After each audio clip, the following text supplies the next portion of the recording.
Good morning again. Thanks, Jen. Yesterday was my 11-month anniversary of being at this church, and today I get to do something I haven't done with you yet. If you haven't figured it out, you'll figure it out shortly, where you figure out if I'm one of those people who speaks for a long time or a short time. I don't know, it's a mystery. You have to stay awake. Since I spend most of our days, or my days, yelling at teenagers, lovingly, of course, I have an unusually loud voice, and I have a tendency to speak a little fast, like as if somehow magically teenagers will listen better. I don't know. But I understand that for some of you, I am a little bit difficult to understand this morning, and I have two suggestions for you. First, take a nap. Just kidding, don't do that, please. The first option is we record everything, and you can listen to just the audio online or even on Spotify, where you can choose to listen to it at a quieter volume, or you can actually slow down to hear what I'm saying. It's magical technology. The other option is, please email me this week. I would love to email you my actual transcript so you can read what I'm saying if I speak too fast or too loud for you this morning. It's a blessing and a curse. I'm not sure which one it is yet. You can let me know later. That's okay. You've heard me say multiple times this summer that we've had so much fun, which was great after so many months of COVID. But it's been such a joy, even as Cassidy highlighted, that we've been able to see our summer series, Small Part, Big Story, kind of in action, especially in our kids' camp, just getting to see all of the bits and pieces come together. And I'm often running to the store in my staff in a fluorescent blue t-shirt. Thank you, Lisa. And I get stopped all the time. Oh, do you work with Lisa? Oh, are you at the camp at White Rock Baptist? Yes, I am. And they often tell me their long stories about how they were a part of camp, or their kids or their grandkids are a part of camp. And just the difference that it's made in their life, what something significant that they learned was. And I love that camp has that kind of influence. Camp makes a difference. And I'm not sure what the combination is between all the fun, the mild chaos, all the actions with the songs that we've made you do, and the leaders whom we love. God just plants little tiny seeds throughout the week. And like I said, I've been very impressed with the volunteers and the small part they play. Sometimes those small parts look like your high school students being attacked by junior high boys with pool noodles, but hey, it's all for the glory of God. This morning, there will be no pool noodles attacking anybody. We are jumping into the story of Hagar, the not quite wife of Abraham. And so we all kind of know who Abraham is, right? Father Abraham had many sons, had Father Abraham, and I am one of them, and so are you. So let's all dive into the story. Abraham has this really big story arc in the middle of Genesis, and he ends up having a lot of really important descendants who pretty much take over the rest of the Bible. It's kind of a big deal. At this point in this story with Abraham, he's actually just Abram. That's his original name. And his wife Sarah is still Sarai, I think. Their name change have yet to happen when we meet them. But when we meet them, God has promised Abram an heir, specifically a son, and saying that his descendants will number like the stars. Kind of impressive. Genesis 12 and even Genesis 15 share about how all people will be blessed by him, and that his children and his descendants will be a great nation. And so we go on to hear many stories of Abram and his son Isaac throughout the Bible, and then all of their children. And there's the mother of Isaac, Sarah, and who we know a little bit about, and she gets some more story time. But Hagar and her son Ishmael get even less attention, even though they were also blessed by Abraham, or through Abraham. But before we get to Isaac, Abram, and Sarah, we are having some serious doubts in this point of the story. Abram and Sarah are freaking out. And this is where Hagar enters the picture. So we're going to read her story together. So if you have a Bible, there's one in front of you. For those of you at home, pull out your iPhone, maybe, or pull it up on your screen. Phones are acceptable in here too. We're going to be in Genesis chapter 16. We're going to read the whole chapter. If you're here, it should, look at that. They're so good. It's behind me. So we're going to read verses 1 through 6 in Genesis chapter 16. Now Sarai, Abram's wife, had borne him no children, but she had an Egyptian maidservant named Hagar. So she said to Abram, "The Lord has kept me from having children. Go, sleep with my maidservant. Perhaps I can build a family through her." Abram agreed to what Sarai said. So after Abram had been living in Canaan for 10 years, Sarai, his wife, took her Egyptian maidservant Hagar and gave her to her husband to be his wife. He slept with Hagar and she conceived. When she knew she was pregnant, she began to despise her mistress. Then Sarai said to Abram, "You are responsible for the wrong I am suffering. I put my servant in your arms, and now that she knows she is pregnant, she despises me. May the Lord judge between you and me." "Your servant is in your hands," Abram said. "Do with her whatever you think best." Then Sarai mistreated Hagar, so she fled from her. So this is our girl Hagar this morning. I have to admit, kind of preamble you, that this story is already pretty packed this morning. We've got Abraham, and we're not going to talk much about him, even because he's not really the main character in this story, and he gets a lot of action in the rest of Genesis, although he says some very interesting things. And there's a whole other sermon in here about how Abram and Sarah did not have faith in God, that they were doubting in the promise that God had given them, and that's what landed them in the current mess. But we're not going to go down that rabbit trail. And nor are we really going to spend time with Sarah this morning, even though her jealousy is kind of logical.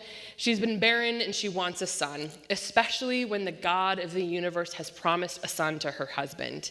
She has more status than Hagar, but she is still a woman in ancient Near Eastern culture where children are seen as a blessing from God and the opposite means something else. But her legacy is important. I'm also going to ignore Ishmael a bit this morning, even though there's a lot about we could talk about him and his legacy. There's just so much in this story, but we're going to focus on Hagar this morning.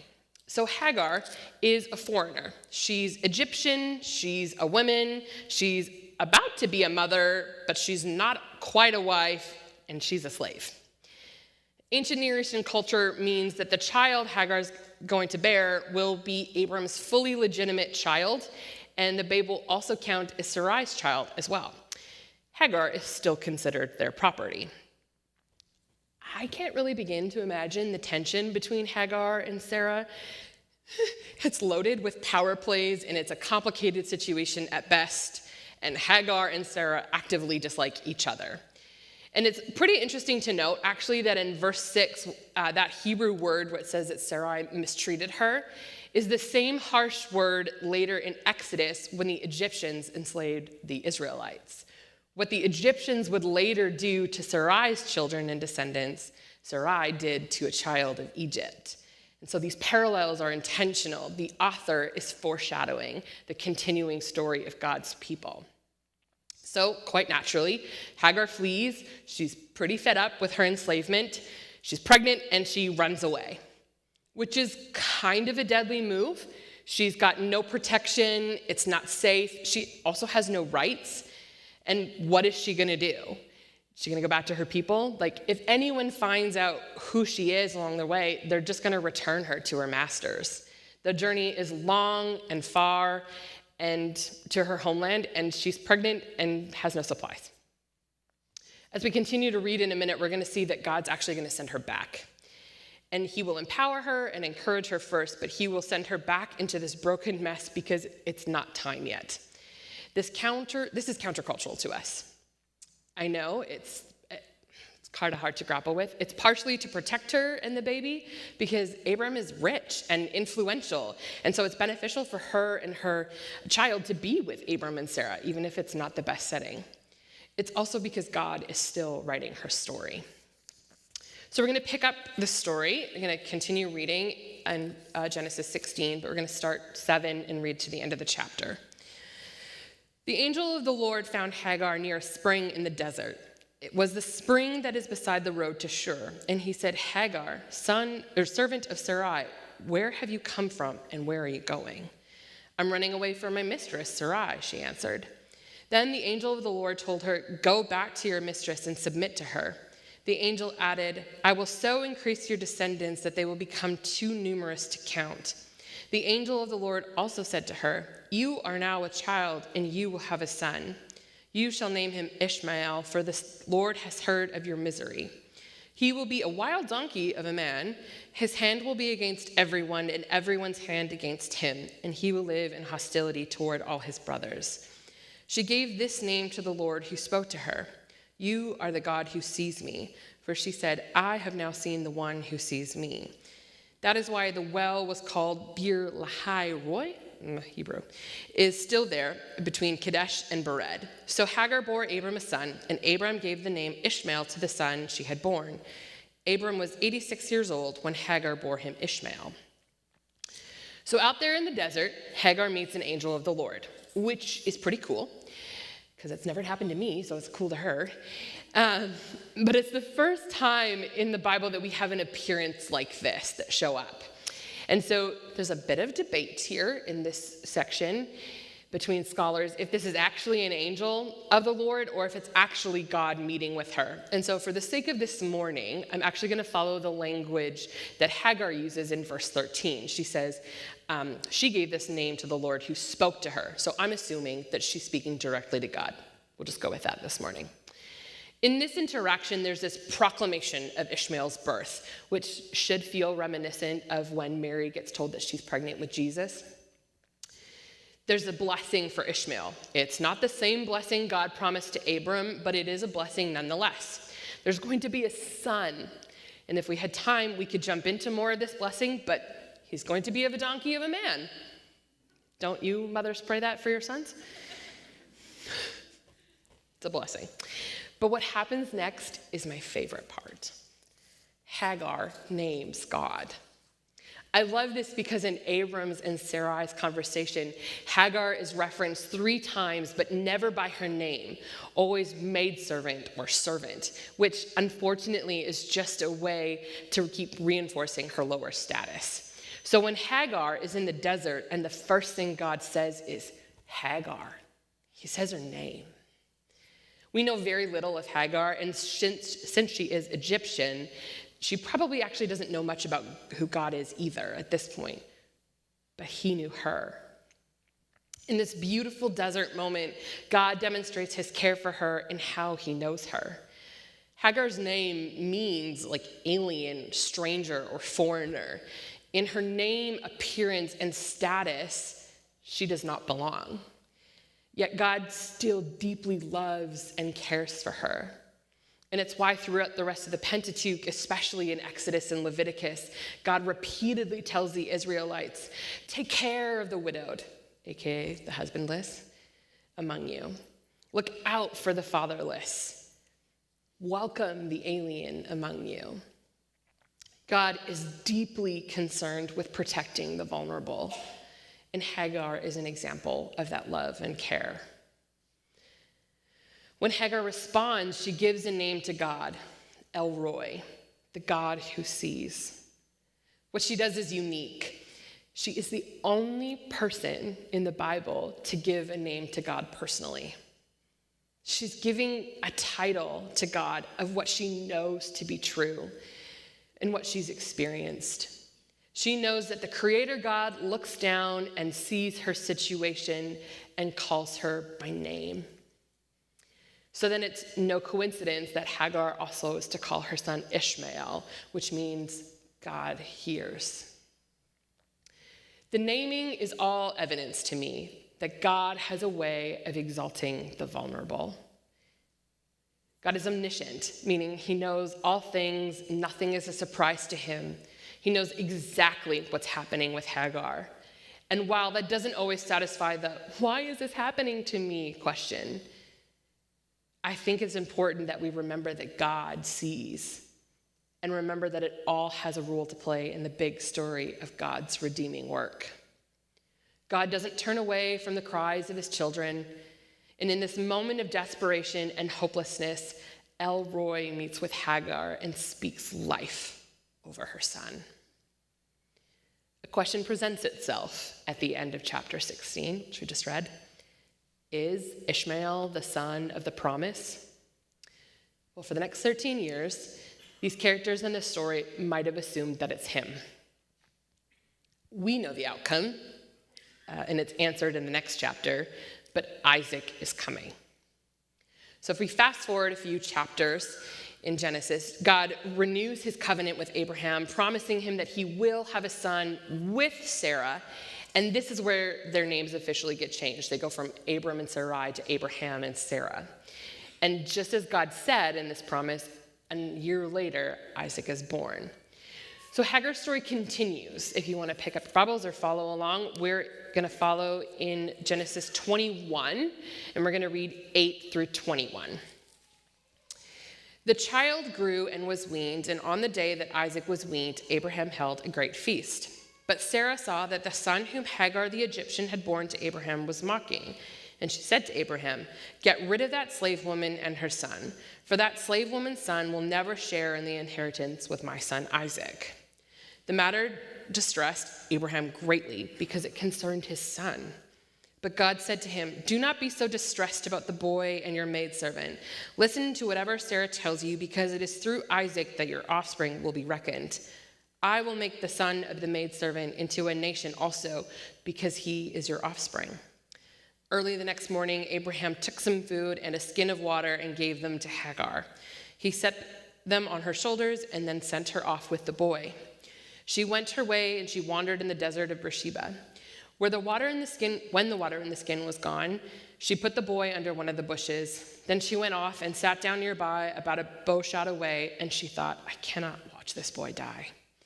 And as she sat there nearby, she began to sob. God heard the boy crying, and the angel of God called to Hagar from heaven and said to her, "What's the matter, Hagar? Do not be afraid. God has heard the boy crying as he lies there. Lift the boy up and take him by the hand, for I will make him into a great nation." Then God opened her eyes, and she saw a well of water. She went and she filled the skin with water and gave the boy a drink. God was with the boy as he grew up. He lived in the desert and became an archer. And while he was living in the desert of Paran, his mother got a wife for him from Egypt. So the question's been answered.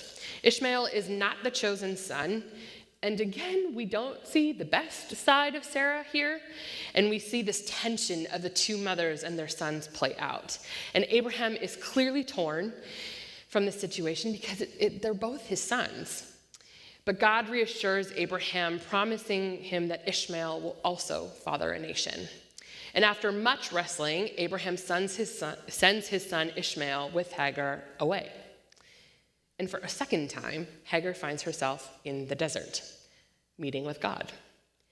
Hagar cries out in the desert again, concerned not just for her own life, but for the life of her son. And for a second time, Hagar is met by God. He gives them water, reassures her son will father a great nation.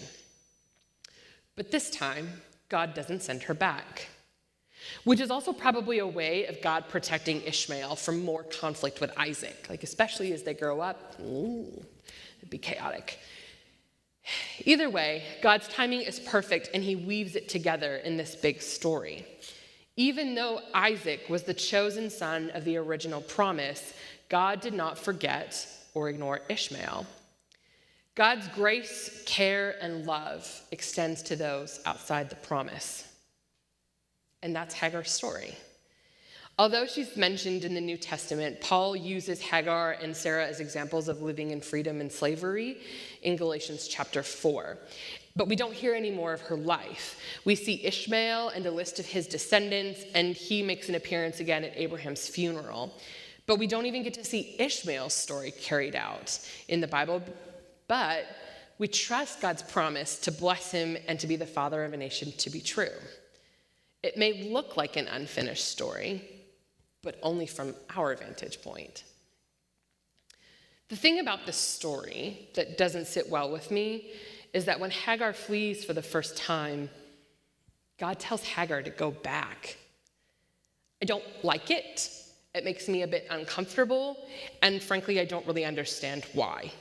Hagar has fled from this mistreatment, and God tells her to go back to Sarah, who doesn't like her. It's her master, and he says, submit to her. I don't like it. I so badly want to brush over that part of the story. And I know that there are cultural things at play, and I probably don't know the whole story, and it's confusing, like in just all the moving pieces, but it really doesn't fit with our 2021 culture. I would much rather spend my time talking about how God is not okay with slavery and how he is not okay with sexual exploitation, because he's not. We know those things are true about God. But this is one of those stories in the Bible where God works in broken systems and broken situations, even though this is not God's ideal plan or setting. But God is so much bigger than us in our brokenness.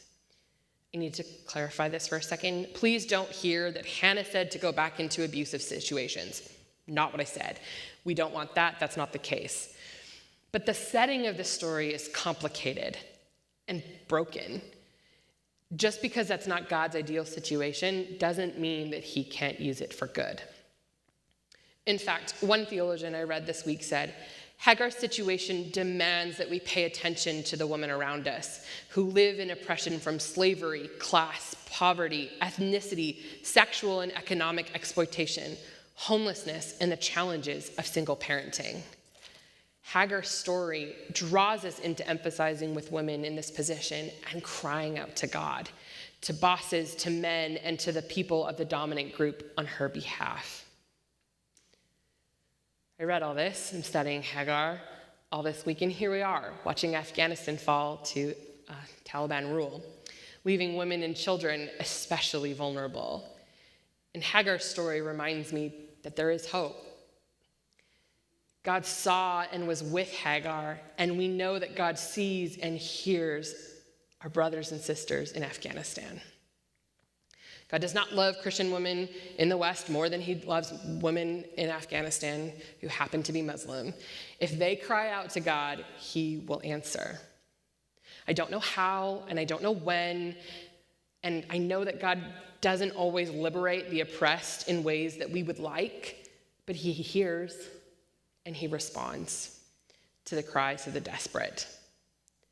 What I'm saying is there is hope for each of us in these broken situations, because God meets us in the desert, in the mess, and in the complicated, broken moments. We know that God is with us, Emmanuel. He's with us, encouraging us and giving us the strength we need in each of these moments. And so I know you and I are all trying to get to know each other, and I'm still a little bit of a mystery. But one of the really big parts of my life and my experience and my faith is camp. I spent many days at a summer camp, both as a camper, but many more days as a staff person. I did a number of different roles, you name it, I did it. And at one point, our beloved camp directors took a turn, and they went into overseas missions and left camp ministry, and we found new camp directors. I ended up returning to camp to help them specifically transition. And over the course of the summer, things went downhill rather quickly. It was pretty bad. And on the morning of our last day of camp that summer, at a staff meeting it's basically one of those brief meetings, we talk about the details of the day, and we have this bit time of devotional. The director took that time to tear apart us as a staff. He took turns saying harsh and cruel things about each staff member, including myself, and said some of the most spiritually abusive things I have ever heard in real life. In that moment, I could have cared less about what he said about me, but this man was attacking my staff, my friends, and my sisters who were in the room. And there is a part of me that is a deep mother bear, and it was in full force. I honestly don't remember how the meeting ended, but somehow it did, and I just kind of remember everyone reacting differently. I had some in the corner crying, and I had some packing their bags to leave, and people were trying to get rides out in the parking lot. Meanwhile, we have 100 kids around us trying to run camp. And so I quickly ran to a quiet spot, and I called a camp friend who understood the camp, and he's very wise, and explained to him kind of what happened. And I said, what do I do? And I heard him sigh, and with a shaky and tearful voice, he said that he was sorry, that had happened to us. But the next line is what got me. He said, Hannah, those campers still need Jesus. So rude of him. He essentially told me that I had to finish the day with the campers, that God would give us the strength to carry on, but that we were there to show the love of God first and foremost. The ministry wasn't finished until the last camper left. I wanted to run. I was half packing my bag and fill my car with my people and just leave. But I never felt permission to leave. I oddly felt this call to go back. So I did. I had no joy. It's not a thing. But I knew deep in my core that God was with us. And in our last chapel, I think pretty much all of us staff were crying, but I've also never felt us more united in the Holy Spirit. I don't know what I said. I don't know what I did. But we all stayed and we all finished the day. God clearly empowered us for the sake of his gospel. And the rest of that day was entirely on his strength alone. So while I am not a maidservant, I'm not a mother, I'm not Egyptian, I mildly understand what it's like to go back to a toxic situation. Long story short, we all left as soon as the last camper left, and a few weeks later, the director was asked to resign. But the cool thing is, most of us, staff, actually returned the next summer, the following year. That following summer was a form of healing for all of us, to see all the seeds that God had planted among the chaos and the hurt of the previous summer. He restored it. God was speaking life when we were crying out for help. He was still calling all of these kids into his family. This summer, our series has us paying attention to the small acts of these side characters in the Bible, often seeing how it all kind of ties together in the big story. So what do we do when our small role has us in a really junky place? Because we have to admit that sometimes these small parts play out in the hard and the desert seasons of our life. The beauty of it is what we see in Hagar's journey. God sees us and meets with us in it. God does not turn away, he does not forget, and he does not ignore us. He hears us crying out, and he meets us in those desert places. The small roles are, yes, unglamorous and sometimes seemingly unfinished. But that's the beautiful thing about God. He knows the big picture. Ultimately, Hagar went back the first time for her son, confident that El Roi, the God who sees, would honor, bless, and protect him. She had to cling to that promise and to the knowledge of who God is. So when Abram sent them away, God would meet her a second time and encourage them with his presence. God was with Ishmael. And so God must have worked in and through him and throughout his family and this nation, but we just don't get to hear about it because we follow Isaac's story in the Bible. But God's promise was at work within him. Hagar was not the wife of the father of nations, and Hagar was not the mother of the promised son, but she did meet God in the desert, where she realized the God of the universe heard her cries, called her by name, and promised her life. Her small part gave a name to this big God. It can feel like Hagar's story is unfinished somehow, that her story just kind of mostly ends, and we're kind of left wondering what happened. And I think this is true sometimes of our life with God. We don't get to see the ending. It's certainly true for camp ministry for me, both a decade ago and this past summer. For Lisa and I and these volunteers too, we get these kids for a week and then we get to trust them back to God, and we often don't know the full story of what happens to them or how God works it all together. But that's because we're not God. We don't get to see the big picture yet. I'm really looking forward to heaven one day and seeing it all kind of come together. The small part seems unfinished to us because it doesn't get wrapped up nice and clear, at least from our perspective. God's big story is just that. It's his and it's big, meaning he's the one who weaves it all together and we get to trust him along the way. Easier said than done, I know. God sees the people on the outside even when we don't. We can trust in the fact that God has a purpose and a plan for each one of us. The big story of God includes the fatherless, includes the slave, includes the foreigner, includes the hopeless and the broken. God honors and loves the vulnerable. His care for his children extends to outsiders.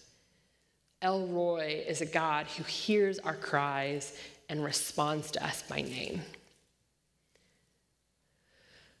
We get to hear the stories of Abraham, the father of our faith, and also of Sarah and Isaac. But here in this story of Hagar, we see this small role by an Egyptian slave go on to be the only one who names God.